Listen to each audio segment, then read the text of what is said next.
candidate ever. And Bernie Sanders says Democrats have nobody to blame. Yo, Bernie is the only Democrat. The working class of this country is angry. That has a brain. And they have a reason to be angry. We are living in an economy today, Donna, where the people on top are doing phenomenally well, while 60% of our people are living paycheck to paycheck. More than 60. I would say Donald 75%. Trump did is provided an explanation. He went around, he said, I know you're angry. People were angry. Meanwhile, after 60% is a huge number for a majority. That's a majority of the people that are paycheck to paycheck. They get a paycheck, they buy groceries, pay rent, get another paycheck, do it over and over again. They can't build a savings, they can't build investments, they can't do anything outside of living just to live. They're just trying to live, guys. Raising $50 million for Democrats. They Our keep next guest the stepped working away class from the down Democratic Party after she says it box, turned its kinda back like on a her and her fictional family. cage. You're like they're caging people in a certain demographic or category. You're going to be this sort of income for the rest of your life. You cannot save or invest your way out of it because you have to live. You have to pay rent. You have to pay mortgage. You have to pay taxes. You got to pay, et cetera, insurance, health insurance, car payments. All the bills go up while the income goes down. Or jobs just in general get lost. Barker joins us right now from San Francisco. Evan, good morning to you. Hi, how are you? I'm doing okay. What a story. You're a lifelong Democrat. Everybody in your family, Democrats. You raised $50 million for Democrat candidates, and yet you voted for Donald Trump. You're in San Francisco. What's the reaction from your friends? Hey, we thought we knew her. She voted for Trump.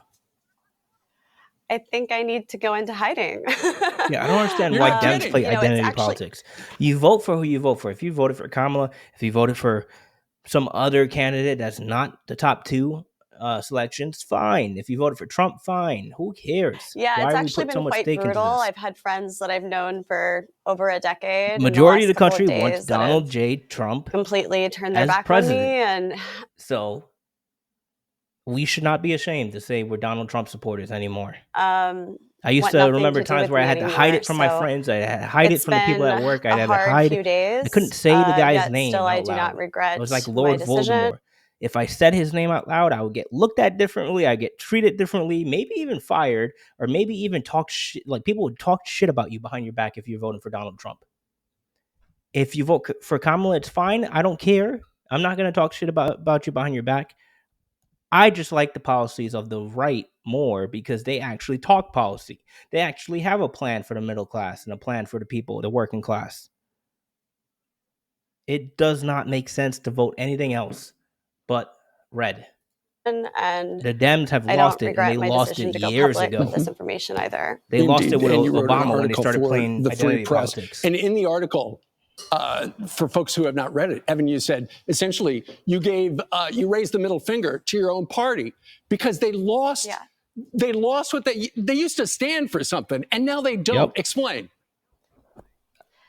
Yeah, absolutely. So I originally come Dem, from the Kansas City, Missouri area, just like you, as we just discussed. And many people in my family are union members who used to vote Democrat, and in the last 8 or so years, Dems used to be for unions. Now they don't. They aren't. And at first, I didn't understand why. They just want to play identity politics since Obama. You know, working in Democratic politics as a fundraiser, living out here.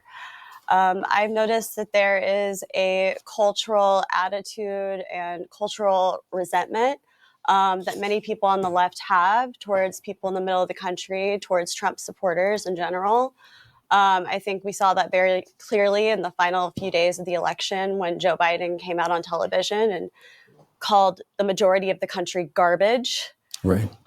So, you know, there's been a lot of things that have led to this. And I think especially in this election, Kamala Harris did not really ever articulate her vision for America's economic future. She didn't really address the pain that people were feeling. Instead, she had she was just going to keep it the same. Television show appearances with and look Oprah where our Winfrey country is and the women on The View. It's obviously the wrong who direction. So just, we you know, needed they something just don't get new. it. They We don't needed get the something pain that old people are because Trump was feeling. in office and he was doing very well Meanwhile, while in Donald office. Trump was And out we there knew talking exactly what we were directly to getting with people Trump. every This single time we're getting day, it he with a ran on full a mandate platform of of the economic American people to do populism, what he has to do, and things that the would power of really the benefit Supreme the Court, the working power class and of people that I know back the home, like no tax on the tips, power Right. of no tax every on government agency overtime, behind him because we're majority red now. tariffs, We swept them. which help protect jobs Right. here in the United He has the States. House, he has the And Senate, he Evan, has the one other thing Supreme I Court. wanted just to We have touch on, swept because them. it's Veterans Day. Your stepbrother served in the Navy and sadly Yes, he did. was killed when there was a ship collision. You did So not sad. hear from the Democrat president of the United States. You didn't hear from your family didn't hear from any Democrats. Your family heard from Pat Roberts, the Republican senator from the great state of Kansas. He's the one who sat with your family and talked about your stepbrother for an hour about his life. And John McCain called your family. You didn't hear anything from the Democrats. No, and we were also invited to the White House Christmas party when Donald Trump was in office. Or sorry, not Christmas party, the White House Halloween party when Donald Trump was in office in 2017. Ironically, my brother was a janitor in Barack Obama's state office when he was a state senator in Illinois. And he ended up joining the Navy in 2008 after he worked as a janitor. Mhm. And I actually reached out to the Obama Foundation during that time and through my contacts in Democratic politics, trying to reach him, hoping that he might remember my brother. Right. Perhaps he could send a letter to his two children. They were 6 and 8 at the time when he tragically passed away in a Sad. very preventable death.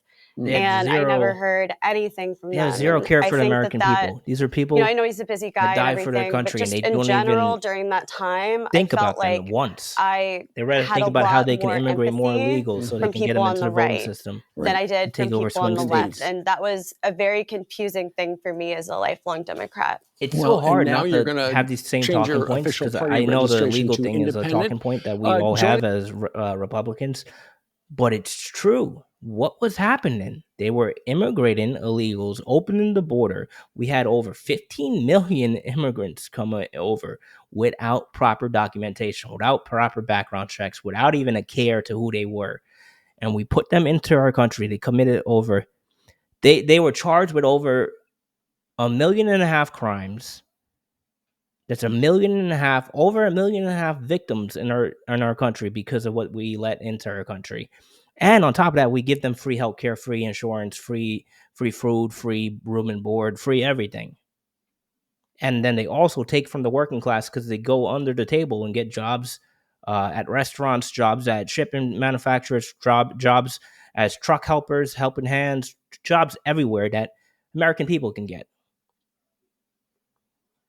But we want to support that kind of policy. No, because their plan was to immigrate them, get them in here, and within the next 4 years, they wanted to maybe legalize them or change the rules a little bit so illegals can vote if they've been in the country for X amount of time. And then we would have lost every swing state because the swing states are only swing states by a small margin. And 15 million people is a lot. It will destroy the swing states. from It would destroy the red states. San Francisco today, Evan Barker. If you want to read her piece, it's in the Free Press, and it's terrific. Evan, thank you very much. Thank you.